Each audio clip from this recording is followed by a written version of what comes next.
माझी नेता निवड आमच्या राष्ट्रवादी काँग्रेस पक्षाच्या आमदारांनी केली. सर्व अधिकार मला दिले. मला वाटतं एकनाथराव शिंदेंची नेता निवड काल संध्याकाळी केली. त्यांना सर्व अधिकार दिलेले आहेत. आता भारतीय जनता पक्षाचे त्यांनी नेता निवड काय करायचं काय नाही त्यांचं काहीतरी ठरलेलं असेल. आज तो मोठा पक्ष तिथं आहे आणि त्याच्यामुळं आम्ही नंतर तिघंही एकत्र बसू, वरिष्ठांशी त्या बाबतीमध्ये सगळ्यांशी आमच्या सहकाऱ्यांशी चर्चा करू, वरिष्ठांशी चर्चा करू आणि राज्याला अतिशय मजबूत अशा प्रकारचं स्थिर सरकार आणि खूप लोकांच्या अपेक्षा आमच्याबद्दल वाढलेल्या आहेत. माझं स्वतःचं स्पष्ट मत आहे, ही मॅटर कोर्टात गेलेली होती. सुप्रीम कोर्टाने पण मागं सांगितलेलं होतं की EVMमध्ये कुठल्याही प्रकारचा दोष नाही.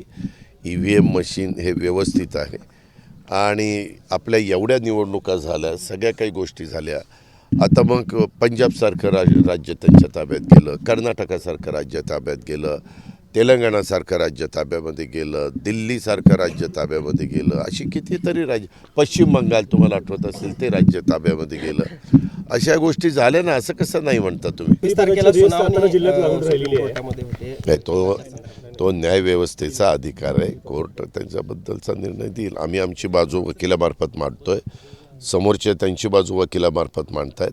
परंतु आम्ही मुद्दामून जाऊन सभागृहात तिथं बसत नाही. काही काही जण मुद्दामून जाऊन तिथं बसतात. ही एक प्रकारची सहानुभूती मिळवण्याचा प्रयत्न आहे का काय मला कळायला मार्ग नाही.